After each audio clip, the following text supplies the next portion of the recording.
성경 말씀은 구약 성경 출애굽기 3장 보겠습니다. 출애굽기 3장 1절부터 8절까지 보겠습니다.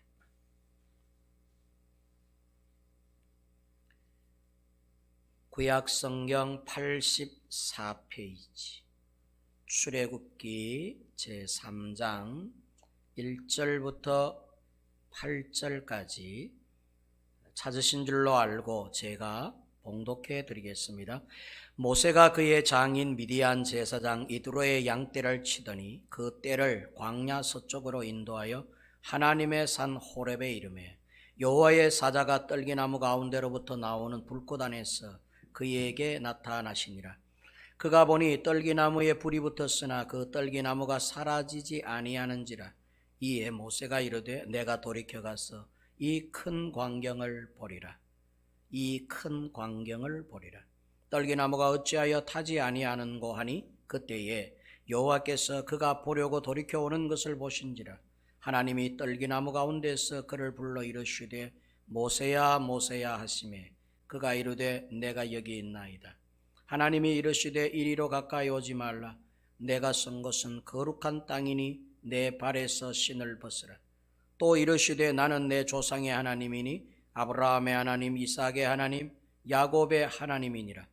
모세가 하나님 뵈옵기를 두려워하여 얼굴을 가리매 여호와께서 이르시되 내가 애굽에 있는 내 백성의 고통을 분명히 보고 그들이 그들의 감독자로 말미암아 부르짖음을 듣고 그 근심을 알고 내가 내려가서 그들을 애굽인의 손에서 건져내고 그들을 그 땅에서 인도하여 아름답고 광대한 땅, 젖과 꿀이 흐르는 땅 곧 가나안 족속, 헷 족속, 아모리 족속, 브리스 족속, 히위 족속, 여부수 족속의 지방에 데려가려 하노라.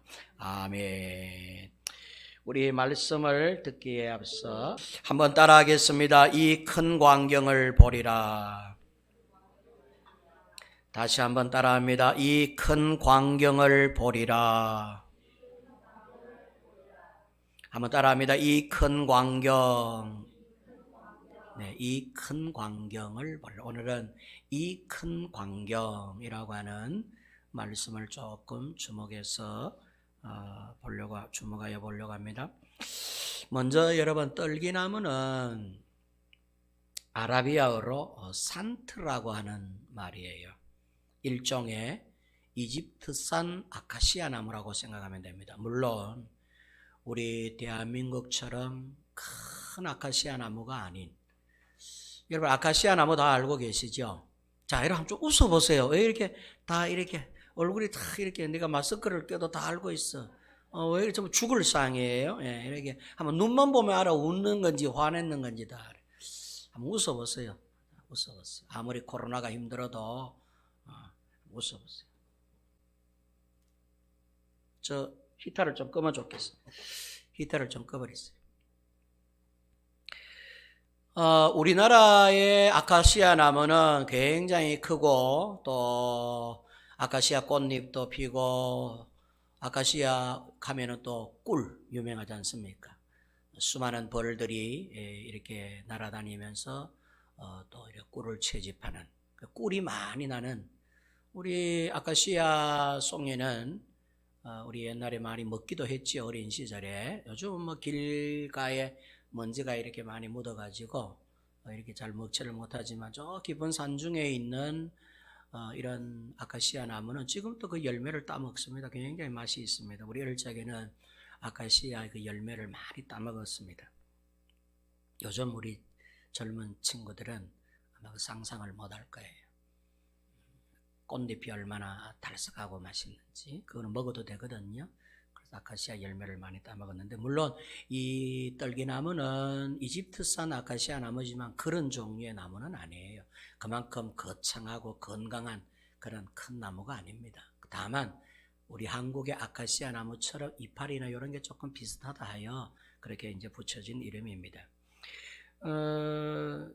이집트나 시내산 반도에 주로 서식하는 낙엽 묘목인데 아카시아 닐로티카라고도 부릅니다. 곧 시내 광야에서 흔히 발견되는 일종의 가시덤불이에요. 사실은 가시덤불 알고 계시죠? 가시덤불, 이렇게 황막한 광야에 이렇게 가시 돋친, 이렇게 가시가 이렇게 돋쳐 있는 그런 일종의 덤불 같은 그런 가시나무입니다.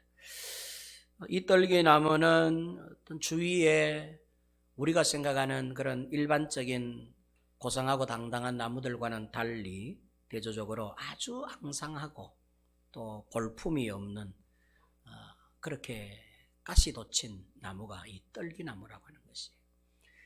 간혹 이제 광야를 지나는 나그네들이 밤에 추위를 견디기 위해서 땔감으로도 간혹 사용하는 그런 이제 나무라고 그렇게 알려져 있습니다. 그런데 오늘 본문에 보면 이런 가시떨기 나무, 모세의 경험으로는 광야에서 40년 동안이나 생활을 해본 모세의 경험으로는 광야에 핀 이 떨기 나무는 쉽게 불이 잘 붙고 불이 붙었다면 이내 타서 사라지는 것이 모세가 경험한 떨기 나무예요. 그래서 늘 떨기 나무는 그런 나무라고 알고 있는데 오늘은 보니까 그 떨기 나무에 불이 붙었는데 그 형체를 그대로 보존하고 있는 거예요. 불이 붙었는데 나무가 타지도 않고 까맣게 사라지지도 않는, 재가 되지도 않는 희한한 광경을 본 겁니다. 그래서 이 큰 광경이라고 한 거예요. 오늘 제목이 이 큰 광경을 보리라 라고 그렇게 성경 말씀 구절대로 붙였는데, 이 큰 광경이 바로 그런 거예요.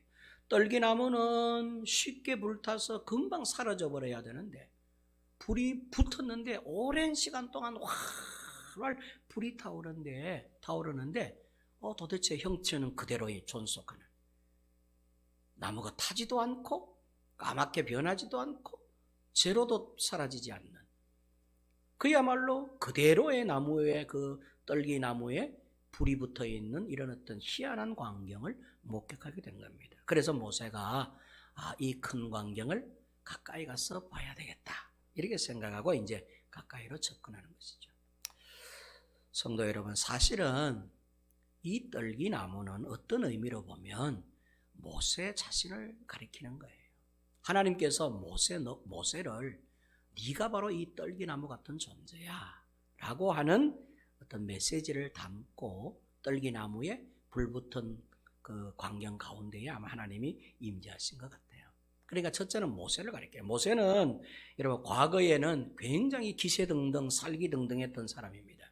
애굽왕 바로의 손자로서 어쩌면 차기 대권도 노릴 만한, 애굽의 바로의 대를 이어서 막 그대로 그냥 갔으면은 40년 동안 애굽의 바로궁에서 자란, 왕자로서 자란 그런 애굽 모세이기 때문에 가만히만 있어도 애굽을 통치할 수 있는 어떤 제2세 바로가 될 수 있는 그런 어떤 자격을 갖추었던 사람이지 않습니까? 그런데 그가 졸지에 어느 하루 살인자로 그냥 변해버리죠. 그리고는 도망을 갑니다. 살인자로서 도망을 가서 지낸 장소가 바로 이 광야거든요. 얼마를 지냈느냐? 무려 40년을 지냈어요. 40년간은 바로궁에서 자랐고 그 다음에는 살인자로서 도망자가 되어서 광야에서 또한 40년을 지나게 됩니다. 이제는 뭐 가진 것도 없고, 물론 이제 그 광야에서 여인도 만나서 결혼도 하고 뭐 처가도 얻었지만은, 그러나 그가 사는 장소는 광야요, 함부로 애굽이라고 하는 도시로 갈 수 없는 형편입니다. 현상금이 붙어 있었던 모세이기 때문에 잡혔다 하면은 그냥 바로에게 끌려가서는 그냥 봉변을 당할 수 있는 그런 어떤 신세였어요. 그러니까 모세는 한창 젊을 때 40의 광야에 들어가서 지금 나이가 얼마가 되느냐? 80이 되어버렸어요. 연세가 80살이 된 노인네가 된 것이죠. 이제는 남은 거라고는 그저 마른 막대기 하나에 의지해서 산을 오르고 길을 걸어야 될 만큼, 이 막대기가 없으면 일어나는 것조차도 거동이 불편한 그런 늙은 노인네가 되어 있는 것이죠. 그러니까 이 모세는 볼품없는 떨기나무가 되어 있었던 것입니다. 아무짝에 쓸모없는, 이제는 누구 하나 알아주지 않는, 이제는 애굽에서도 점점점 잊혀져가는 어떤 그런 인물이었는지도 모르겠습니다. 자기 처가 식구들만 아는, 자기 그냥 한 가정에서만 그렇게 이제 생활하는 그런 이제 노인네죠.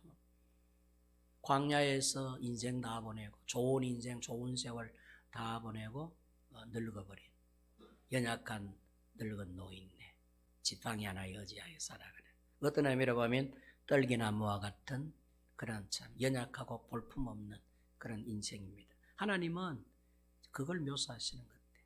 내가 모세에 너 그 떨기나무 인생 같은 너를 불태워주겠다는, 너를 불태워주겠다.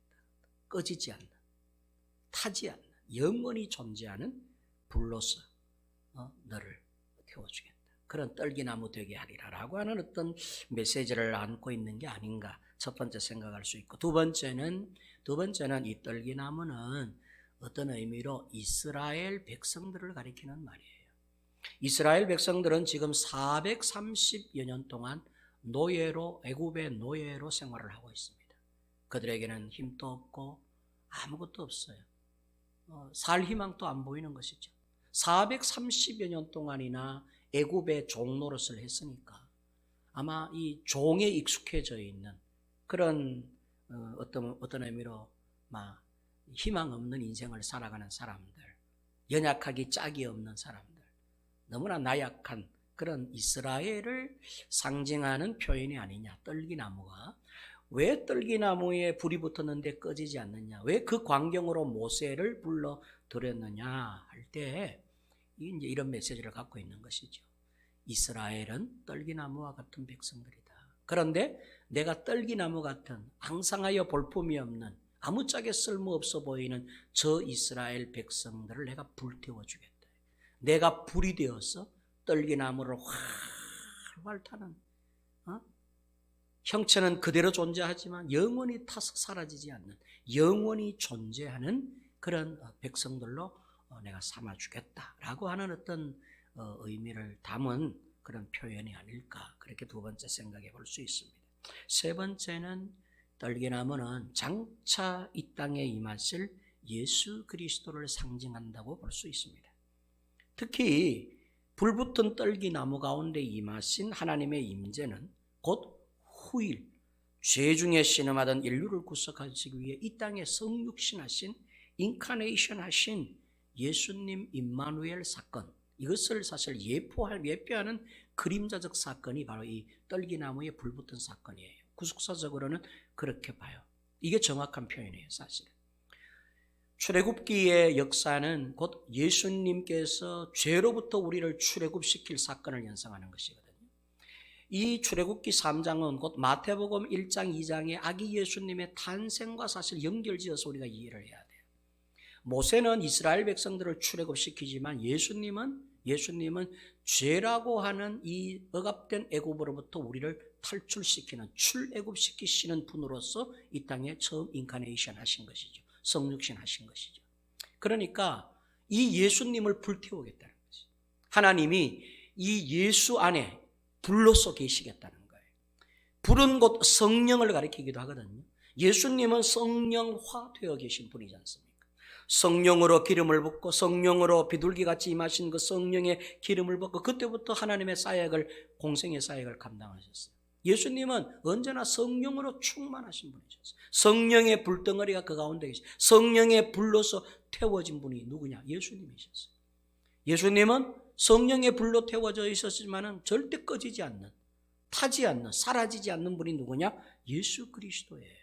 그러니까 여기서 이제 출애굽기 3장에서 이 떨기나무, 불붙은 떨기나무는 곧 예수 그리스도를 상징한다. 이렇게 네 번째 볼 수 있습니다. 그렇게 해석할 수 있습니다.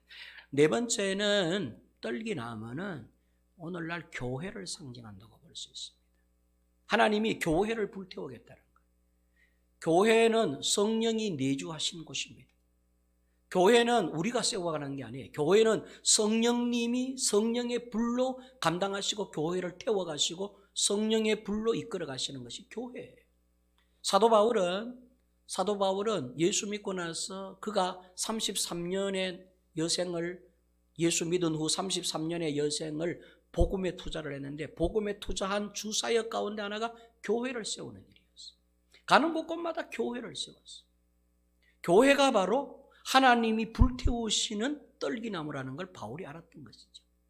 성도 여러분, 교회는 하나님이 불태우시는 떨기나무와 같은 존재입니다.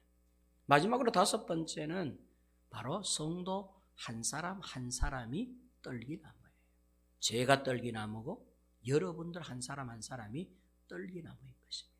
하나님은 보잘것없는 성도, 여러분 성도가 얼마나 힘이 없습니까? 교회는 진짜 힘없거든요. 세상에서 버림받고 세상에서 실패하고 세상에서 어려워서 자기 힘으로 안 돼서 도저히 자기 힘으로 살 수 없는 세상임을 알고 하나님께 무릎을 꿇은 자들, 하나님의 도움을 얻고서 하나님의 힘에 의해서 세상을 살고자 하는, 하나님의 도움으로 세상에서 이기는 자가 되고자 하는, 그래서 교회 안에 구성된 성도들 참 연약합니다. 개개인 한 사람 한 사람씩 보면 정말로 나약하고 병들고 힘없고 빽없고 볼품없는 인생을 우리 세상적으로 보면 참 가진 것 없는 연약한 존재들. 그야말로 어떤 세상으로부터 인정받지 못하고 세상으로부터 이렇게 드러나지 못하는 그런 어떤 연약한 이 대상이 성도들이, 하나님은 그런 자들을 불러 모아서 하나님의 백성으로 삼으셔. 예수님이 주로 복음 사역을 감당하신 곳이 갈릴리였습니다. 갈릴리는 가난하고 병든 사람들, 연약한 사람들이 많은 곳이죠. 주님이 주 복음의 사역지가 갈릴리였어요. 왜 예루살렘이라고 하는 대도시로 가지 아니하셨느냐? 거기서 주로 이렇게 복음 사역을 안 했느냐? 하나님이 필요한 것은 세상에서부터 버림받은 자, 고아, 가부, 병든 자들, 연약한 자들, 이런 사회적 약자들을 모아서 그들에게 자유를 주고 하나님의 어떤 기쁨과 평안으로 위로하고자 하는 이런 어떤 뜻을 갖고 예수님은 주로 갈릴리에서 복음 사역을 감당하셨죠. 오늘날 교인들 한 사람 한 사람, 성도들 한 사람 한 사람이 바로 오늘 이 본문 말씀을 통해서 하나님께서 내가 저 성도들 한 사람 한 사람에게 불붙은 떨기나무처럼 대접해 주겠다는 것입니다. 아멘입니까? 하나님이 불태워주는 사람, 하나님이 성령에 불러서 지금도 태우고 있는 사람, 지금도 성도는 꺼지지 않는 불과 같아요. 성도는 지금도 여전히 성령님께서 계속해서 개입하시고 간섭하시고, 성령님은 절대로 우리를 놓치지 않아. 우리는 때로 하나님의 손을 놓치며 살기도 하고, 우리는 때로 성령님의 옷깃을 놓치면서 살기도 해. 때로는 우리는 예수님을 놓치고 막 세상으로 가까이 하나님으로부터 멀어질 때가 있어요. 그러나 하나님은 절대로 우리를 놓치지 않는다는 거예요. 내가 꺼지지 않는, 이게 중요해요. 꺼지지 않고 타지 않는, 꺼져버리지 않아, 타지 않아. 그러나 불은 붙어 있어.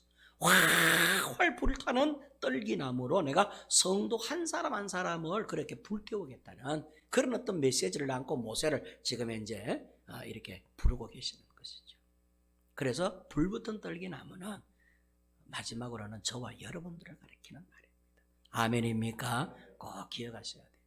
하나님은 지금 또 이상진 목사를 그리고 여러분 한 사람 한 사람을 불태우고 계시고 우리는 불 가운데 계신 줄로 믿으시기 바랍니다. 그런데 그 불붙은 떨기나무, 근데 오늘 본문에 보면 하나님이 어디에 계시느냐 했더니 그 불붙은 떨기나무 가운데 계신대. 불붙어 있는 떨기나무 가운데에 하나님이 계신다는 거예요. 우리는 여러분 하나님을 허공에서 찾을 때가 많아.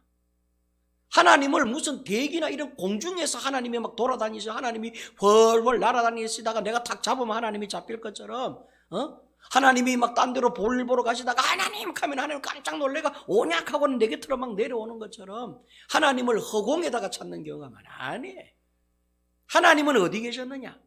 불붙어 있는 떨기나무 가운데에 하나님이 계셨어요. 하나님은 어디 계시느냐?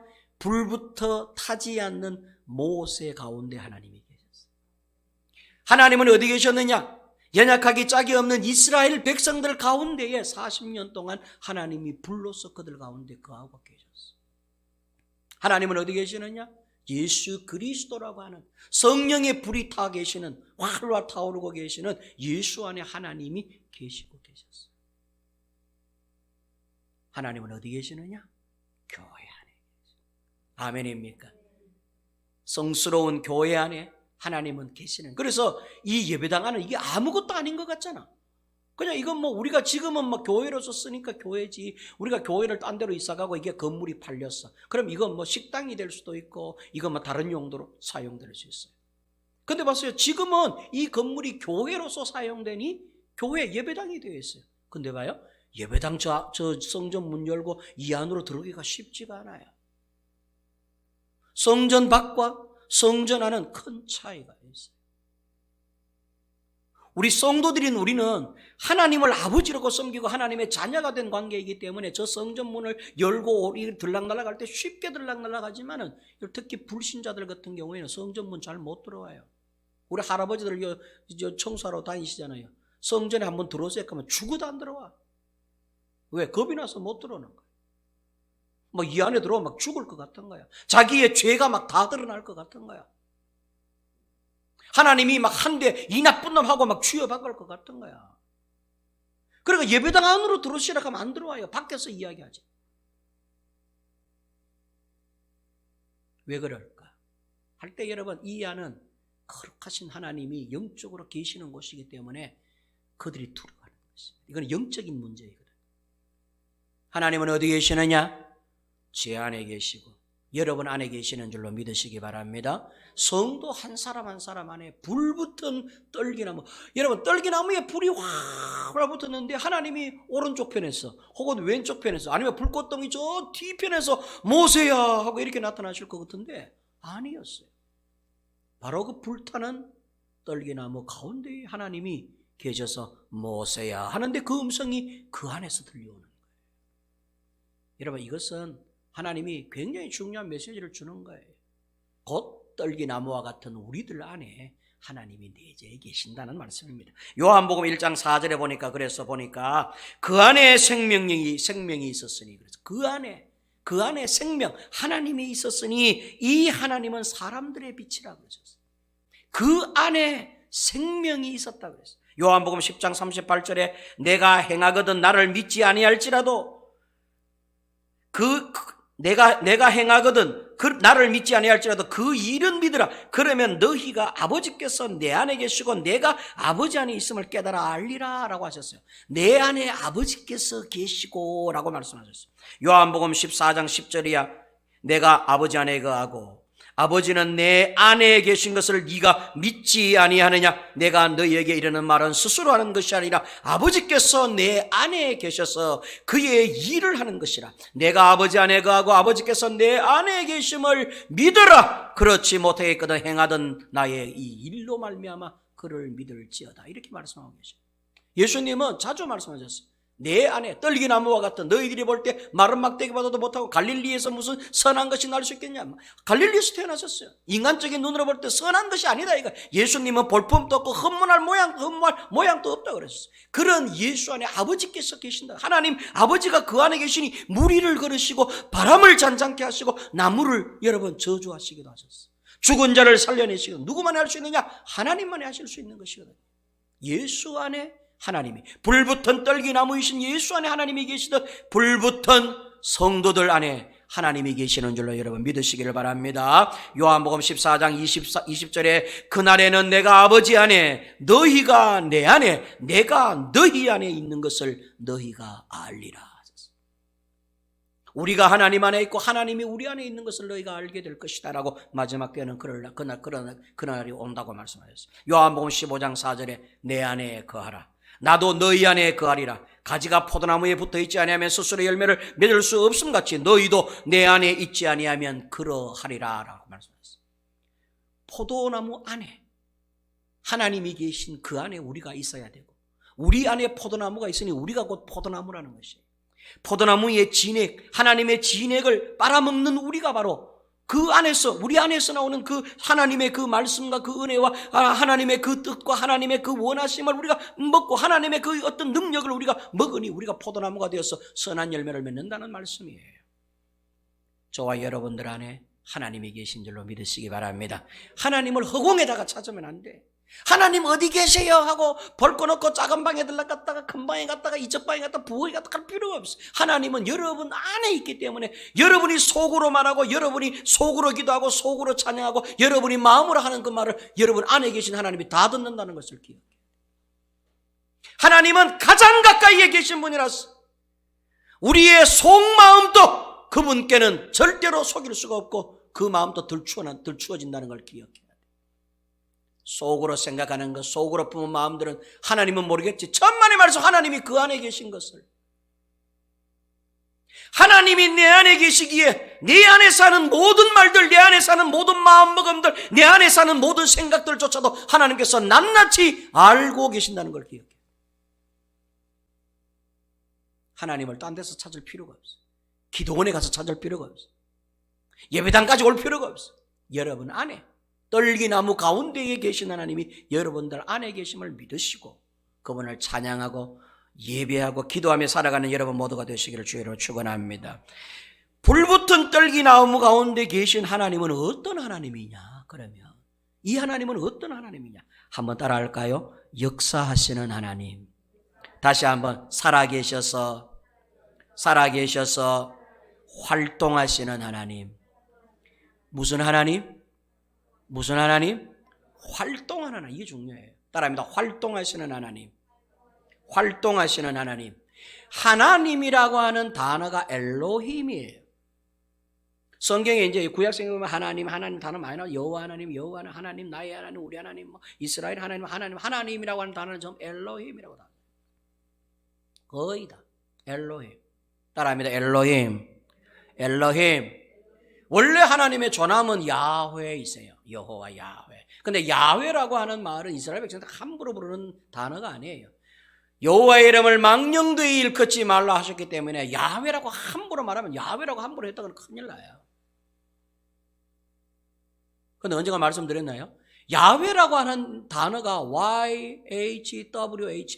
대문자로만 사용할 수 있어요. 소문자로는 못 사용해요. 하나님이시기 때문에. 하나님의 여호와라고 하는 단어 표식은 대문자로만 사용해야 되는데 YHWH예요. 근데 이게 발음이 안 된대. 이스라엘의 언어학자들이 이걸 아무리 발음하려 해도 정확하게 발음할 수 없대. 그게 야훼라는 거예요. 이 말은 곧 하나님은 우리가 정확하게 알 수 없다 그런 뜻이에요. 함부로 우리가 하나님은 이런 분이에요, 하나님은 저런 분이에요, 이렇게 정의 내릴 수 없다. 그것도 한 부분일 수 있다. 그러나 그게 전부는 아니라는 뜻이에요. 유대인들조차도 자기들의 언어인데도 불구하고 자기들의 언어로 발음할 수 없는 단어가 야훼라고 하는 거예요. 그래서 어떤 성경에는 야훼라 했다가, 어떤 성경에는 야훼라 했다가, 어떤 성경에는 여호와라 했다가, 이게 막 성경이 다르 왜? 정확하지 않는 발음이기 때문에. 그러나 막 여호와든지 어쨌든 야훼든지 야훼든지 어쨌든 다 같은 의미예요. 하나님, 여호와 하나님을 이제 생각하면서 발음하는 것이죠. 정확한 발음이 아니에요. 그만큼 하나님은 신비로운 분이시라는 뜻이죠. 우리 인간으로는 절대로 정의할 수 없는, 영원 전부터 홀로 스스로 존재하죠. 우리가 있기 전부터 홀로 계셨던, 우리가 다 없어져도 홀로 계실, 영원히 존재하여 계실 분이 하나님이시기 때문에 그분을 함부로 말할 수, 근데 이 야훼라고 하는 단어는 함부로 발음을 할 수 없어요. 이거 하면은 신성모독에 걸려요. 유대인들은 이걸 아주 예민하게 반응을 해요. 우리가 함부로 야훼 이런 우리끼리 한국 사람들끼리 그러지, 저 유대인들한테 가서 그랬다가 잘못하면 뺨 맞을 수 있어요. 함부로 말할 수 없어요. 그래서 그러면 우리가 하나님의 이름을 부르고 싶은데 어떻게 해요? 그러면 우리가 야훼 하나님을 대신할 수 있는, 우리끼리 부를 수 있는 단어 하나를 만들자니까 그게 만들어낸 단어가 엘로힘이에요. 엘로힘 그러면 야훼 하나님을 생각하는 것이죠. 엘로힘이라고 하는 말을 부르면 신성모독이 안 걸려. 근데 야훼라고 하는 말을 하면 잘못하면 신성모독이 걸려. 엘로힘은 곧 여호와 하나님을 가리키는 단어예요. 근데 엘로힘이라고 하는 뜻이 활동하는 신들이라는 뜻이에요. 움직이는 신이란 뜻이 아니라 움직이는 신들이라고 하는 복수예요. 복수. 엘로힘은 단수가 아니에요. 복수예요. 복수. 여럿을 말하는 거예요. 여럿을 말한다고 하면 이건 이런 말이에요. 하나님이 아니라 하나님들이라고 하는 뜻이에요. 하나님들이 계셨으니, 하나님들이 말씀하셨으니, 하나님들이 나타났어. 그럼 하나님이 여럿이라는 말인데, 나는 하나님이 한 분이라고 배웠는데, 여기에서 성삼위일체의 교리가 나와요. 엘로힘이라고 하는 단어 자체가 활동하는, 그림에 그냥 이렇게 그림에 그려져 있는, 아무짝에 쓸모없는, 움직이지도 못하고 듣지도 못하고 말하지도 못하는, 사전에만 명시되어 있는 사전적 의미의 여호와, 혹은 뭐 그림상의 이름, 명사로서 그냥 이름으로만 야훼 하나님이라는 뜻이 아니라 움직이는 분이라 이런 뜻이에요. 누가 움직이나요? 살아계신 분이 움직이는 거예요. 죽은 것은 움직이지 못해요. 생명이 없는 것은 절대로 움직이지를 못해. 여기 이 우리 예배당 안에도 생명이 있는 것들은 움직여. 자라기도 하고 시들기도 해. 이거 움직이는 거 지원차. 가만 놔두면 지원차 시들었다가 꽃이 피다가 시들었다가 꽃이 피다가 물 주면은 막 꽃이 피었다가 물 안 주면은 시들었다가 왜 지원차 움직여. 우리가 손도 안 대는데. 근데 이 나무 조각들 이런 것들은 절대로 안 움직여. 생명력이 없기 때문에. 그림상의 여호와 하나님, 그림으로 그려놓은 여호와 하나님. 여러분, 저 여호와 하나님, 그런 하나님을 말하는 게 아니에요. 엘로힘이라고 하는 단어는 움직인다 이 말이에요. 이해됐으면 아멘. 이해됐으면 이게 중요해요. 활동하시는 하나님, 살아계신 하나님은 이런 하나님들이 엘로힘이에요. 누구를 가리키느냐? 성부 하나님, 성부 하나님, 성자 하나님, 성령 하나님. 이 세 하나님들을 하나님들이라고 말하는 것이죠. 이해됐으면 아멘. 그래서 오늘 봐요. 자, 여러분 성경으로 자 한번 읽어보세요. 7절 8절 한번 읽어보세요. 3장 7절 8절 한번 읽어보세요. 자, 여호와께서 이르시되, 읽어봅니다. 시작. 여호와께서 이르시되, 우리 저 자막으로 그 보일 수 있나요? 자막? 제 앞에 우리 성경 본문 읽었잖아요. 거기에 보면 7절 8절 있지 않습니까? 위로 쭉 올라가면 그거 한번 띄워보세요. 7절 8절. 자, 한번 읽어봅니다. 여러분의 성경을 한번 읽어봅니다. 자, 시작. 여호와께서 이르시되 내가 애굽에 있는 내 백성의 고통을 분명히 보고 그들이 그들의 감독자로 말미암아 부르짖음을 듣고 그 근심을 알고 내가 내려가서 그들을 애굽인의 손에서 건져내고 그들을 그 땅에서 인도하여 아름답고 광대한 땅, 젖과 꿀이 흐르는 땅, 곧 가나안 족속, 헷 족속, 아모리 족속, 브리스 족속, 히비 족속, 여부수 족속의 지방에 데려가려 하노라. 아멘. 자, 7절 8절 가운데에 동사가 몇 번 나오느냐? 무려 7번 나와요. 하나님이 이르시되, 여호와께서 이르시되 내가 이렇게 하겠다는 거예요. 여러분, 여호와 하나님이 그림에만 있는 하나님, 사전에만 명시된 하나님 같으면 절대 이렇게 하지 못하죠. 근데 하나님은 어떤 분이시냐? 살아서 지금도 막 뛰어다니시는 하나님이시기 때문에 생각하고 계획하고 글 쓰고 마음 잡수신 것을 행동하시고 전 세계를 다니시고 개입하시고 역사하시고 아멘. 살아계시는 이 하나님이 여러분들 안에 있다 이 말이야. 그 이야기를 하고 싶은 거야. 내 안에 계신 하나님이 명사로서 하나님이 아니다 이 말이야. 오늘 한번 봐요. 한국교회 생각보다 많은 성도들이 여호와 하나님은 어떤 하나님으로 와 계시냐? 전부 명사로서 와 있는 거야. 성경책에 기록된 그냥 글자로서 와 있는 거야. 그림의 하나님으로서만 우리가 믿고 살아가는 거예요. 그래서 아무런 힘을 발휘하지 못해. 교회 와서 예배드리고 하나님을 찬양하고 성경을 읽고 하나님을 믿노라 하면서도 정작 내 삶 가운데에 나와 함께 거하시면서 살아가는 그 현장에는 살아계신 하나님이 없어. 이 안타까움 때문에 이 말씀을 하는 거예요. 모세가 그렇게 이해를 했거든.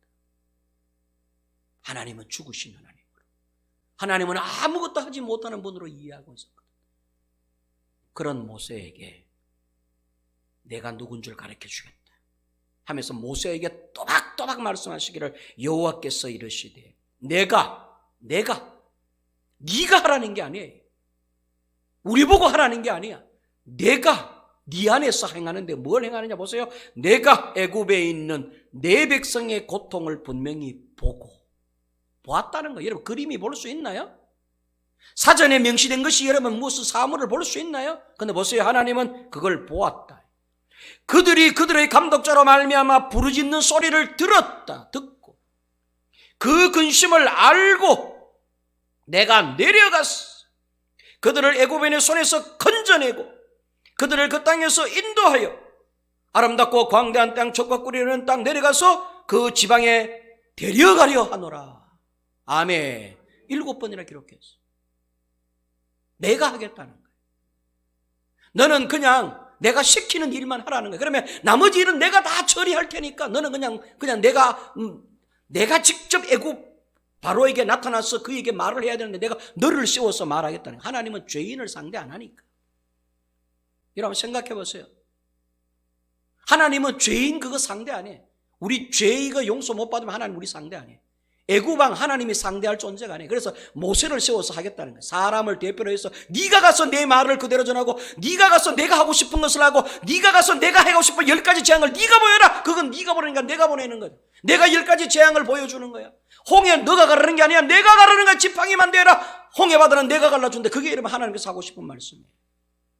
그래서 하나님께서 지금 이제 움직이시는 하나님, 활동하시는 하나님, 살아계신 하나님으로서 지금 이제 모세에게, 지금 이스라엘 백성들에게, 우리 오늘날 예수 믿는 성도들에게 이 사실을 알리고 싶은 거예요.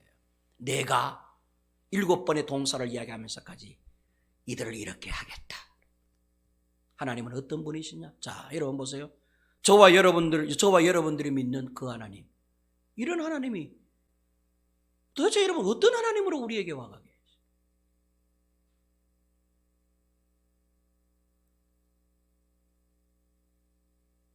아니라고 부정할 수 없습니다. 솔직히 어떤 성도에게는 하나님은 지금도 그림의 하나님으로 와 계세요. 그저 사전적 용어로서 여호와가 내 하나님이 되어 계십니다. 내 안에 여전히 활동하시고 내 안에서 역사하시는 하나님을 어디서 찾지도 않아. 그 하나님이 내 안에서 내게 귀를 기울이시고, 내 소리에 귀를 기울이시고, 내 부르짖음을 들으시려고 귀를 기울이시고, 나의 상황을 보고 계시고, 나의 형편과 처지를 알고 계시는데도 우리는 내 안에서 지금 또 움직일 준비가 다 되어 계시는, 출동할 준비가 다 되어 계시는 그 하나님을 그림의 하나님으로 여기고 있으니,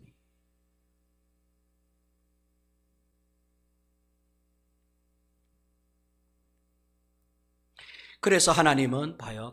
결론적으로 하나님은 불붙던 떨기나무들에게 네가 있는 곳은 곧 거룩한 곳이니 언제나 그곳에서 신발을 벗어라 하시는 거예요.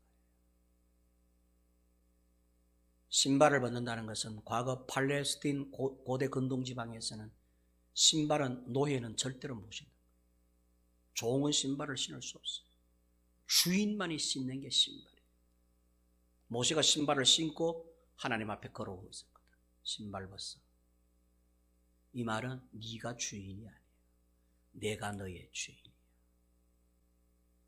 신발 못 벗습니다. 이랬으면 모세는 여전히 자기가 주인이라는 의미밖에 안 되는 거죠. 그런데 모세는 신발을 벗잖아요. 지금 그 신발을 벗어본 적이 없어, 모세. 왜? 자기가 늘 주인이었기 때문에. 애굽에서 살 때 40년 동안은 더더욱 그랬고, 광야에서도 마찬가지예요. 누구 앞에 신발을 함부로 벗지 않아요. 신발을 벗는다는 것은 그의 종을 뜻하는 것은 당신은 나의 주인입니다라고 머리를 숙이는 것과 같은 것이 개념이에요. 우리 식으로야 신발이야 아무데나 벗으면 되지 않은 거래요. 여러분, 우리 조선시대에도 여러분, 고급 신발은 주인들이 신지 종들이 못 신어요. 종들은 집신이나 신고 다녔어요. 최소한의 발을 보호할 수 있는. 나머지 여러분, 예쁜 신발, 고무신 이런 거는요, 전부 양반들이, 높은 분들이 신어요. 그 이전으로 가면요, 우리 때에도요, 종들이나 어려운 사람들은 맨발 벗고 다녔어요. 누가 신발을 신었느냐? 주인들이 신발을 신었어요. 그래서 이 신발을 신는다, 벗는다라고 하는 개념이 굉장히 중요한 개념이에요, 유대인들에게는. 그래서 하나님께서 모세를 첫 대면 하는데 첫 번째 한 게 뭐냐니까 신발부터 벗는 일을 시켰다는 것이죠. 이건 곧 주인이 누구냐에 대한 답을 주려고 하는 거예요. 네가 주인이 아니야. 내가 주인이야. 신발을 벗어라. 그랬더니 모세가 신발을 벗고 무릎을 꿇습니다. 그 다음부터 하나님이 쫙 말씀하시는 내용이 오늘 7절 8절부터 나오는 이 모든 말씀, 그 다음부터 뒤에부터 읽어보면 막 10가지 재앙부터 해가 전부 하나님이 다 하시는 거예요. 하나님이 바로 내 남은 여생, 내 인생, 내 삶, 내 산업, 내 가정, 내 미래, 내 자녀들까지도 이들의 주인이 되신다. 이게 여러분, 날마다 우리가 하나님 면전에서 신발을 벗어야 될 이유가 여기 있는 것이죠. 그러면 어떻게 하느냐? 하나님이 내가 다 하겠다는 거예요. 너는 그저 내 말만 듣고 따라오기만 하라는 거예요. 응? 내가 감동 주고 내가 시키면 시키는 대로만 하라는 거예요. 그러면 역사는 내가 만들어 간다는 것이죠. 실제로 우리가 잘 알잖아요.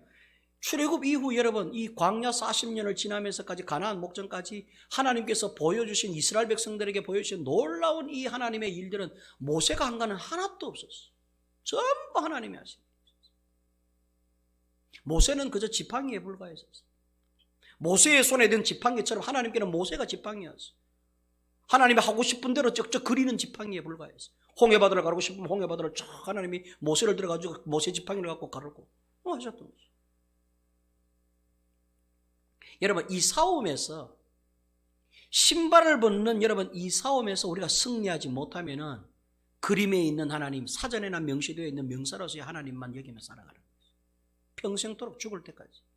그러나 내 삶 가운데 정말로 우리가 내 인생, 내 가족, 내 남편, 내 아내, 내 자식들의 주인은 오직 하나님이십니다 라고 하는 이 고백이 내 가슴에 불타오르면서 정말로 하나님 앞에 우리가 날마다 신발을 벗는 그러한 마음가짐으로 매일매일을 살아간다면 하나님께서 우리 삶을 책임져서 영위에 가신다 그런 뜻이에요.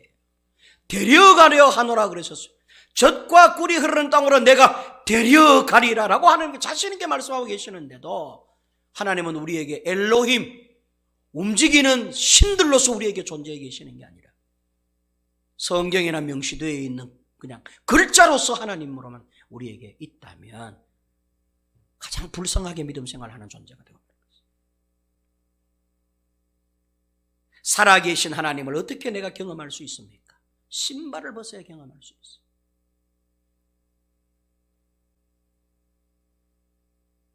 이 큰 광경을 보리라. 그러면 이 큰 광경이 뭘까? 마지막 때에 온 세상을 불로서 심판하실 때에 살아남아 있을 하나님의 자녀들, 곧 불이신 하나님이 늘 그 안에 함께 내재해 계셨던 예수 믿고 예수 영접하여 구원받은 모든 성도들, 곧 저와 여러분들의 하나님을 향한 불타오르는 신앙의 모습이 일반 저 믿지 않는 저 세상 사람들에게는 이 큰 광경이 되고 될 것입니다. 그들은 말할 거예요.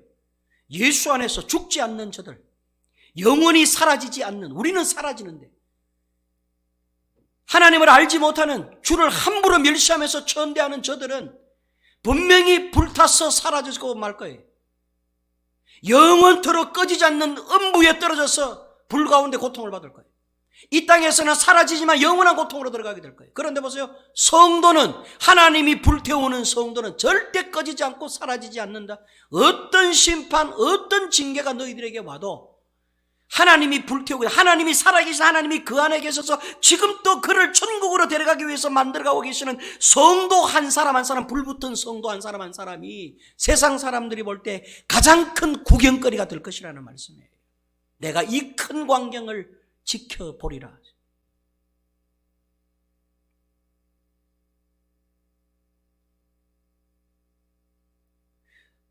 세상은 하나님을 절대 못 이깁니다. 마지막에 결국 이기시는 분은 하나님이실 거예요. 지금은 세상이 이기는 듯 하지만 아니에요. 세상은 죽었다 깨도 하나님을 못 이겨요. 하나님이 마지막에 승리자가 되실 거예요. 하나님이 마지막에 승리자가 되시기 위해 하나님이 선택하여 구별한 예수 믿는 성도들, 이들 속에 성령의 불로 지금 또 불태우고 있어요. 이불은 절대 꺼지지 않아.